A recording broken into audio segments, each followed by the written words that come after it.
Bonjour et bienvenue dans cette vidéo dans laquelle on va voir comment personnaliser le dashboard Ishimoku Kimkoyo Price Kijun, donc le scanner qui recherche les replis des prix sur la Kijun de l'indicateur Ishimoku Kimkoyo. Dans un premier temps, vous devez installer donc ce scanner de marché sur une fenêtre à part que celle du prix, dans le sens où quand vous allez changer d'unité de temps ou de valeur, le scanner va devoir se réinitialiser et du coup vous aurez les configurations identifiées à répétition qui vont s'afficher ou que vous allez recevoir par mail ou dans la fenêtre pop-up, et c'est pas du tout ce qu'on désire. Nous, ce qu'on veut, c'est avoir simplement l'information quand elle est présente et pas quand on change d'unité de temps ou de valeur. Donc pour ça, vous ouvrez une seconde fenêtre, vous la personnalisez avec le fond que vous voulez. Donc pour ça, vous faites un clic droit, propriété, et vous voyez, j'ai mis toutes les couleurs sur None, et j'ai simplement mon arrière-plan qui a une couleur bien définie. Donc vous faites la même chose en noir ou en blanc selon l'arrière-plan de vos graphiques, et voilà, le tour sera joué. Donc ensuite vous installez votre scanner sur cette fenêtre et vous allez le personnaliser. Donc pour ça, vous rentrez dans les paramètres, et ici, vous allez pouvoir changer la couleur du texte. Donc la couleur du texte par défaut est blanche, donc vous pouvez l'adapter et la changer. On va la mettre comme ça en gold. Si vous travaillez sur un fond très clair, contrairement à moi, vous allez pouvoir mettre le texte de couleur foncée, ce qui va plus ressortir et ce qui sera plus agréable à la lecture. Vous pouvez faire la même chose pour les signaux identifiés. Donc je vais mettre les signaux en vert clair et ici je vais les mettre en rose, en magenta. Et si je valide, vous voyez, tout a changé. Ensuite ici, vous allez pouvoir modifier les valeurs des lignes de l'Ishimoku. Donc pour calculer l'Ishimoku, en général, on se base sur 9, 26 et 52 périodes. Vous pouvez le modifier comme vous en avez envie. Ici, vous allez pouvoir changer le niveau d'approche des prix par rapport à la Kijun. Donc par défaut, je le livre avec 15%, donc si vous voulez changer, augmenter par exemple, pour mettre 20%, vous faites 0,2, ça vous fera donc 20% d'approche. Si vous voulez réduire et mettre à 10%, c'est 0,1. Donc cette approche prend en compte la volatilité du marché. On va voir ça ici, vous voyez que les prix là se sont stabilisés, qu'ils ne sont pas loin de Kijun. Donc du coup, la zone d'approche va être réduite autour de la Kijun par rapport à ici, où on a eu pas mal de volatilité. Les prix se sont fortement éloignés de la Kijun. Donc ici, la zone va être légèrement plus grande que par ici. La volatilité du marché, du coup, est calculée comme ça pour la Kijun. Ensuite, on retourne dans les paramètres. Ici, vous avez la possibilité de dire au scanner d'identifier donc la configuration du repli sur Kijun, soit sur la bougie qui est en cours de formation, donc Live Candle cours de formation, donc c'est cette bougie là, qui est, si je ne me trompe pas, non pas du tout, c'est celle-là, la verte là qui est en train de se former, ou, alors c'est pas cette fenêtre là, c'est celle-ci, non plus, hop,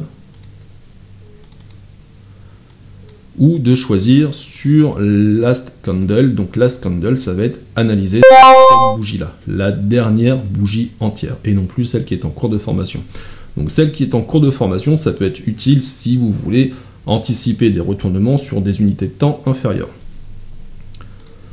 Ensuite, ici, vous avez la possibilité donc de recevoir les configurations identifiées dans la fenêtre pop-up, donc c'est cette fenêtre-là où je passe ma souris, soit par des alertes son, donc ça c'est un peu moins pratique, mais c'est à vous de voir, ou par mail et notification sur votre téléphone portable. Donc ça, libre à vous de le faire et de paramétrer donc du coup MetaTrader 5 pour recevoir vos notifications sur votre téléphone portable ou par mail.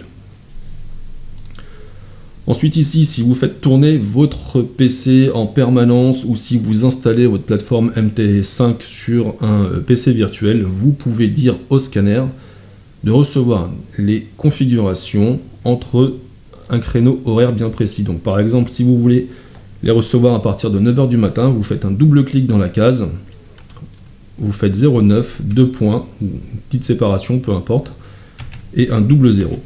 Et du coup là, tous les jours, à partir de 9 h du matin jusqu'à 22 h 30, vous aurez toutes les configurations qui vont vous parvenir par mail, par la fenêtre pop-up, par notification sur votre téléphone. Et en dehors de ce créneau horaire, vous ne serez pas embêté. Si vous dormez avec votre téléphone portable à côté de vous, vous pourrez dormir tranquille. Ensuite, donc, vous pouvez l'activer ou le désactiver, cette fonction. Et puis voilà. Ensuite, ici, donc, vous avez la possibilité de dire au scanner de vous informer, dans la fenêtre pop-up par mail ou notification, de certaines unités de temps. Donc, on peut en mettre, je crois, 21 de mémoire sur MT5. Donc, je les ai toutes mises ici. Vous pouvez les sélectionner pour les activer ou non. Alors, elles seront toujours visibles ici parce qu'on peut avoir du coup un contre-signal sur une unité de temps. Pardon, c'est pas facile à sortir celui-là. Sur une unité de temps inférieure ou supérieure. Donc, pour ça, c'est très simple. Hein, vous faites un double clic et ça passe de vrai à faux. Ensuite, ici, vous avez la possibilité de changer donc, les valeurs qui sont fournies par défaut. Donc, il faut bien respecter le style d'écriture avec les majuscules et les minuscules.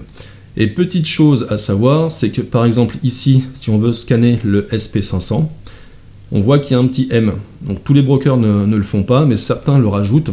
Donc ça peut être un petit M, un petit I ou un petit plus, il va falloir l'indiquer au scanner exactement de la même manière. Donc c'est-à-dire SP500, si vous le tapez comme ça et que vous validez votre scanner, ça ne marchera pas. Il va falloir rajouter le petit M en minuscule, parce qu'il est écrit en minuscule.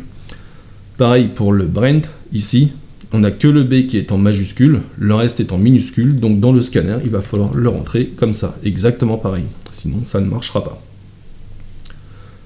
Une fois que tout est validé, et bien voilà, on est parti. Donc vous voyez ici, on a bien le SP500M, le Brent. Et si vous voulez revenir avec les paramètres par défaut, et bien vous faites ici. Vous avez le petit bouton réinitialiser, vous revenez et vous voyez que toutes les valeurs sont revenues par défaut. Voilà. Pour effacer le scanner de votre espace de travail, et bien vous cliquez ici sur effacer, vous fermez et là il ne s'efface pas. Forcément, un petit problème de mémoire tampon, mais voilà, il a disparu. Donc écoutez, on a fait le tour pour ce scanner. Si vous avez des questions, n'hésitez pas par mail, en commentaire, je me ferai un plaisir de vous y répondre. Merci et à bientôt.